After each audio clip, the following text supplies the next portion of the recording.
Il y a deux problèmes, conjoncturel et structurel. Si je commence par le problème conjoncturel, la jeunesse africaine de partout, y compris de la diaspora, est dans une forme d'infériorité vis-à-vis des autres peuples. Cette infériorité fait que, dans cette infériorité, ils ont l'infériorité intellectuelle, ce qui fait qu'ils sont incapables de réfléchir et ne trouvent que bien ce qui est réfléchi par autres.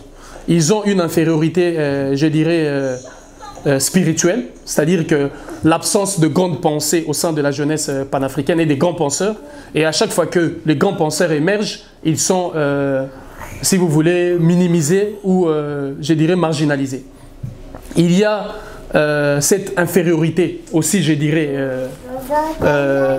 humaine, d'où l'homme africain, jusqu'à preuve du contraire, se sent toujours inférieur par rapport à d'autres. Et le problème structurel, sur le plan structurel, la jeunesse africaine et l'Afrique de manière générale, même sa diaspora, est dans une logique de dépendance. Des dépendances vis-à-vis des pays, autrefois, métropoles, des pays européens, parlant de la diaspora, des pays dans lesquels leur pays de résidence. Je prends l'exemple de ce que vous prenez, la jeunesse, la diaspora de la République démocratique du Congo.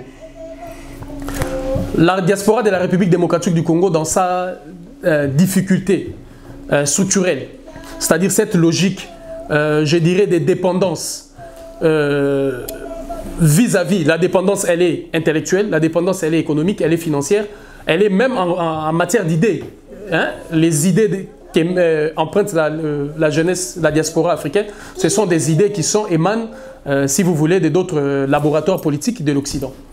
Je disais que cette notion d'indépendance fait quoi? Vous regardez le cas de la République démocratique du Congo. Tout le monde sait que la souveraineté et l'indépendance de la République démocratique du Congo a été volée le 10 juillet 1960, 10 jours après l'indépendance. Par qui? Par les puissances là même qui ont maintenu le Congo dans cette situation de non-État. Et jusqu'à aujourd'hui, depuis que cette souveraineté, cette indépendance a été volée, c'était pour placer la République démocratique du Congo dans une situation de non-État. Et c'est ça qui se passe. Or, la diaspora congolaise qui est à Paris, la diaspora congolaise qui est à Bruxelles, la diaspora congolaise qui est à Washington, ils savent quelle est la part des responsabilités des États-Unis, de la France et de la Belgique. Mais ce qui est étonnant, à chaque fois que cette diaspora se mobilise, elle se mobilise contre le régime de Kinshasa. Et ceux qui sont à Kinshasa, quel est leur travail? C'est à eux de se mobiliser contre le régime de Kinshasa. La diaspora doit se mobiliser contre le tenant du régime de Kinshasa. Ceux qui ont mis le régime de Kinshasa en place et ceux qui veulent que la République démocratique du Congo reste dans une situation de non-État. C'est-à-dire que... Mais là, ils disent que ceux qui sont, par exemple, à Kinshasa, travaillent au sol de ceux qui sont ici en Occident. C'est toujours cette même condition que j'impose des conjoncturels, cette analyse conjoncturelle et structurelle. La jeunesse qui est à Kinshasa ou en République démocratique du Congo, c'est ça inférieur par rapport à celle qui est dans la diaspora. Et structurellement aussi parlant, la jeunesse de la République démocratique du Congo, qui est à Kinshasa et dans l'ensemble de la République démocratique du Congo, dépend de l'aide en provenance de la diaspora. Donc il y a une forme de dépendance et d'infériorité encore à ce niveau. Et ce sont des problèmes structurels qui font en sorte que eux aussi qui sont là-bas attendent tout de la diaspora. Or, c'est ça le rôle de la diaspora, de pouvoir éclairer ceux qui sont là-bas, de combattre contre le mécanisme et les intérêts de tous ceux qui veulent la perte de la République démocratique du Congo, si je dirais l'assujettissement du peuple congolais. Et ceux qui sont à l'extérieur doivent s'attaquer aux tenants de la situation actuelle de la République démocratique du Congo, notamment s'attaquer à la Belgique parce qu'ils sont en Bruxelles.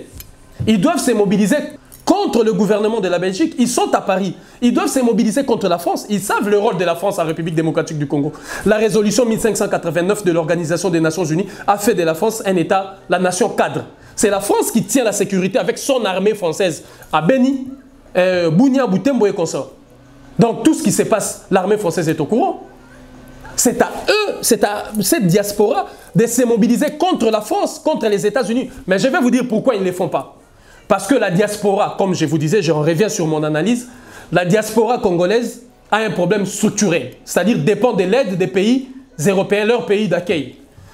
Un jeune Congolais ou la diaspora congolaise de Bruxelles, si elle s'élève contre Belgique, Bruxelles, demain, ça sera la rupture des aides Non seulement des aides, la rupture même de contrat de travail, parce qu'il y a de ceux qui travaillent qui verront leur contrat de travail suspendu. Il y a aussi la dépendance administrative. Donc on peut leur retirer leurs documents et leurs papiers. Et c'est ça qui devait tourner dans leur tête. C'est-à-dire qu'ils sont en train de garder leurs petits intérêts pour éviter d'attaquer les gouvernements de la Belgique, les gouvernements des États-Unis, les gouvernements de la France, alors que... Donc c'est comme si finalement on ne s'attaque pas au vrai problème, mais plutôt on est dans la périphérie. Mais voilà, c'est ça le problème. Et alors que eux, ils font ça, ils demandent à ceux qui sont à Kinshasa de risquer leur vie pour chasser le gouvernement de Kinshasa. Alors ceux aussi qui sont à Kinshasa vont préserver leurs petits intérêts. Parce qu'il y a de ceux qui sont des intérêts, parce qu'il y a des Chinois là-bas, parce qu'il y a des Américains qui leur emploient malgré tout ce qu'ils font, parce qu'il y a des Français, il y a de ceux qui travaillent à la MONUSCO, de ceux qui travaillent avec l'armée française, et tous vont garder leurs petits intérêts. Et c'est ça le problème, tout le monde veut garder ses petits intérêts. Tout le monde est dans cette logique. Alors c'est pourquoi j'évoque la notion conjoncturelle de cette infériorité des uns vis-à-vis des autres, et structurelle de la dépendance d'aide, de la dépendance. Ceux qui travaillent en France dépendent du gouvernement français. Ceux qui travaillent à Bruxelles, aux États-Unis, ceux qui sont résidents ici dépendent de leurs papiers. Donc ils sont en train de garder leurs intérêts, alors qu'il faudrait changer la logique du combat. Il faut un vrai combat, une vraie lutte pour la libération de l'Afrique et de la République démocratique du Congo.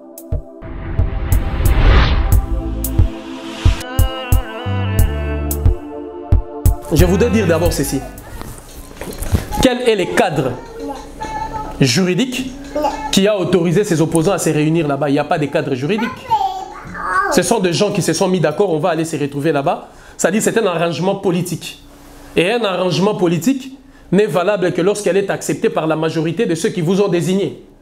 C'est un arrangement politique. Un arrangement politique, on peut bien revenir à la raison de cet arrangement lorsque vos partenaires ne sont pas contents de l'arrangement qui a été mis en place. Je peux prendre un exemple. Lorsque vous négociez un contrat, même d'exploitation, de mine ou consort, ou même un contrat de travail, lorsque dans l'exécution de ces contrats, ou une fois que vous avez signé ces contrats, d'autres clauses par rapport à votre famille, quand vous amenez ça chez vous à la maison, la famille n'est pas d'accord, votre épouse ou votre époux, vous pouvez rappeler, si j'ose dire, votre employeur pour dire que non, moi je ne pourrai plus continuer comme ça, je ne peux pas parce que ma famille, ça va me pénaliser sur tel point, tel point. Ou si vous êtes artiste musicien, vous avez signé un contrat avec le producteur, votre maison habituelle ou votre manager peut vous dire revenez à la raison. Ou si vous êtes footballeur. Donc, c'est un arrangement. Un arrangement n'est pas sa concerne. Ça veut dire que vous êtes pour ou contre le fait qu'il y en a qui se sont retirés de cet accord aussitôt Qui d'abord se sont retirés? Il y a Félix Tshisekedi et Kabila. Je retire ma signature au nom de l'UDPS. Je retire ma signature. Prenons l'exemple de Vital Kamerhe. Vital Kamerhe, vous savez déjà que si il y a un seul mot pour résumer ce monsieur, on dira l'inconstance. Il n'y a pas de constance dans toutes ses positions. Il a été le seul politicien qui à la fois va signer les accords de Saint-Sylvestre, qui à la fois va signer les accords de l'OUA. Il n'a pas de constance. Ça, c'est un problème. Félix Tshisekedi, je vous ai dit ici déjà une fois devant vos caméras, vous remarquerez que Félix Tshisekedi n'a pas la carrure qu'il faut pour être, si vous voulez, le conducteur du leadership de la République démocratique du Congo, pour être capable de permettre à ces beaux pays de basculer vers un nouvel ère. Qu'il n'a pas le mental du leadership pour prendre le problème de la République démocratique du Congo à bras-le-corps. Je vais vous montrer un exemple illustratif. À la différence de Tshisekedi ou Amulumba, lorsque Tshisekedi signait des accords politiques avec Mobutu ou autres, Tshisekedi prenait le courage d'affronter la base. Même quand sa base n'était pas d'accord, il affrontait sa base, bien que sa base avait toujours raison sur lui. Il retirait ses signatures, mais il avait au moins le kilo d'affronter sa base. Félix Tshisekedi n'a même pas eu le kilo d'affronter sa base. À partir de là où il est en Europe, il a retiré sa signature. Premier problème, c'est qu'il montre la fébrilité d'un leader. Ça, c'est personnel. Mais maintenant, je rentre dans le cadre global. Dans le cadre global, l'acte posé par Félix Tshisekedi, c'est un acte démocratique. Je salue son habileté politique. C'est comme ça que j'analyse ça. Lorsque vous rentrez dans une négociation, vous êtes en minorité. Et vous avez perdu par rapport au mode de choix. Il est évident qu'il devait apposer sa signature. Et il s'est incliné. Tout le monde l'a suivi qu'il s'est incliné. Mais ne vous leurrez pas. Je vous disais que ce qui s'est passé à Genève n'a pas un cadre juridique légal. C'est-à-dire les gens se sont retrouvés sans cadre juridique légal. Or, Félix Tshisekedi a une assise juridique légale parce qu'il est le président élu du congrès de l'UDPS. L'UDPS a fait d'élu son président pendant 5 ans, je ne sais pas où c'est temps.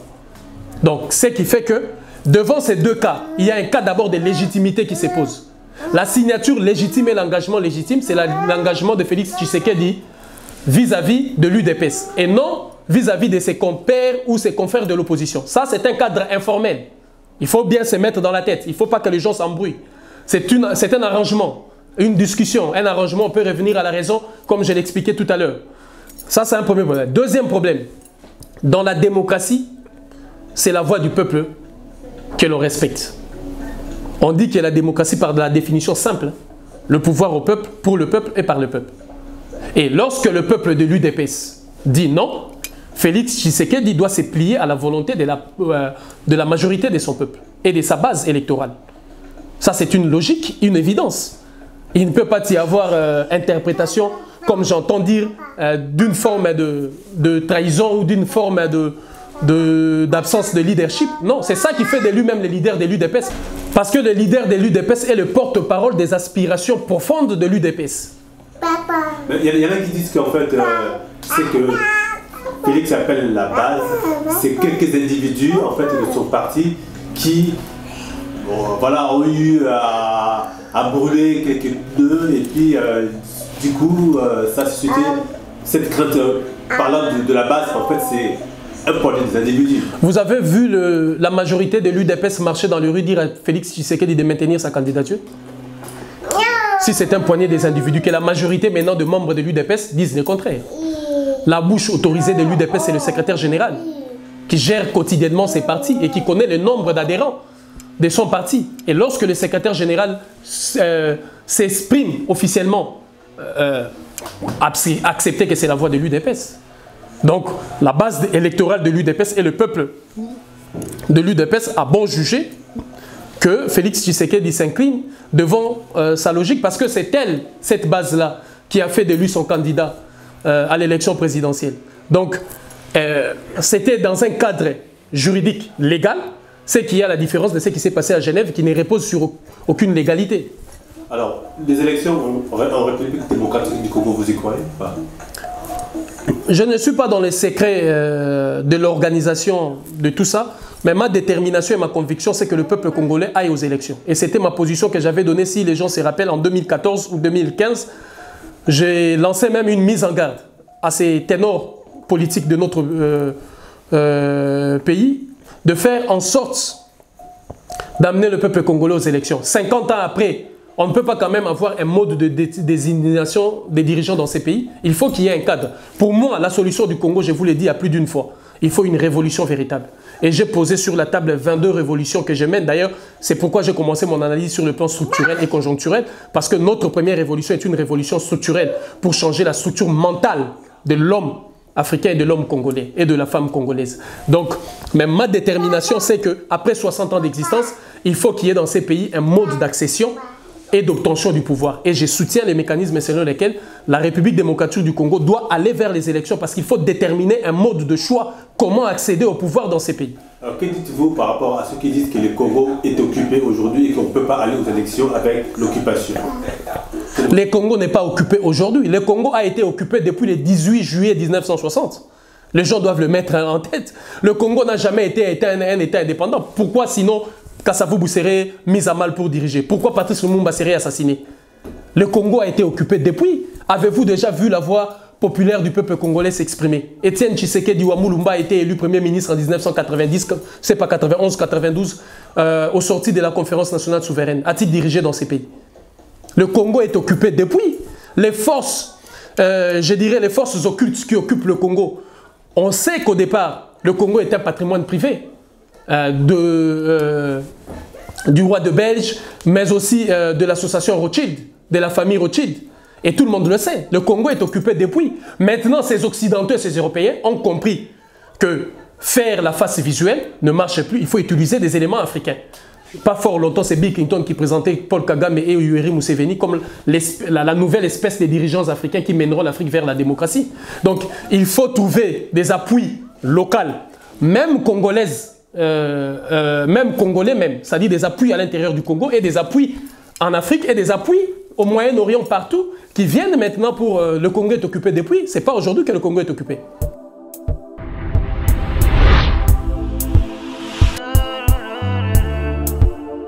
Mon cher ami, non. Il faut que les gens comprennent. De son vivant, Étienne Tshisekedi Wamulumba disait, lorsque Joseph Kabila a pris le pouvoir, Tshisekedi a dit ceci: s'il continue de s'entêter, de suivre la voie de l'illégitimité de son papa, il suivra la voie de son papa. Tout le monde sait que les pressions de Tshisekedi ont obligé Joseph Kabila à aller à Sun City. Les accords de Sun City ont été signés et ont ouvert aux élections de 2006 et 2011. Et le charnier de ces élections dans le camp de Kabila, c'est Emmanuel Shadari. Rappelez-vous qu'en 1997, lorsque Mouzé arrive, Mouzé a fait de lui gouverneur vers les territoires de l'Est, là d'où il est originaire. Il était gouverneur. Et à partir de là, il est devenu à un moment donné, dans la sécurité, si vous voulez, voilà, intérieure du Congo. Lui, Emmanuel Shadari. Et c'est lui qui est la pièce maîtresse de l'organisation dans le camp, j'ai dit bien, d'Emmanuel Shadari, dans le camp de Kabila, de l'organisation des élections de 2006 et des élections de 2011. C'est la raison pour laquelle Joseph Kabila a remis à qui des droits le flambeau. Parce que c'est Mouzé Kabila, je vous rappelle, qui a fait d'Emmanuel Shadari gouverneur de là où il était. À l'époque, Emmanuel Shadari était de l'UDPS. Il a les gènes de l'UDPS parce que Mouzé Kabila avait pris le gouverneur de l'UDPS partout. Donc, Étienne Tshisekedi est l'artisan principal de l'ouverture de l'organisation des élections dans ces pays, en empêchant Joseph Kabila de suivre ce qu'il disait, la voie illégitime de son papa. Donc, il faut que les gens tiennent compte de ça. Et sur le paramètre international, vous savez qu'aujourd'hui, ça ne passe plus de mettre en place un dirigeant et les maintenir pendant 20 ans, 50 ans sans pour autant qu'il y ait des élections. Au Rwanda, il y a eu des élections fortuites, bien qu'elles soient, mais il y a eu des élections. Dans tous les pays du monde et de l'Afrique, on souhaite aujourd'hui les élections. Et la République démocratique du Congo ne restera pas à la traîne. Ça, ce sont des argumentations absurdes et bidons de dire que c'est le Rwanda qui organise les élections pour... non. Le Congo est occupé depuis par des forces occidentales, par des forces africaines qui jouent le jeu. Je vous rappelle, j'étais en 2002, si je me trompe pas, en 2001 ou 2002, j'étais au Bénin. Les conseillers du président Nicéphore Soglo m'ont dit: nous n'avons jamais vu un pays aussi scandaleusement riche. Un pays aussi scandaleusement riche. Et que si nous, les Béninois, on nous invitait aussi d'aller participer pour prendre notre part, on ira. Les Occidentaux sont en train de recruter certains pays africains qui veulent s'en sortir et qui n'ont rien. Comme Mouzé Kabila a utilisé d'autres pays africains pour venir chasser Mobutu. Mon cher ami, ça, c'est pas nouveau. Donc, il faut que les gens arrêtent de faire valoir cette dimension de choses. Il faut avoir des analyses, je dirais, à la hauteur des enjeux actuels.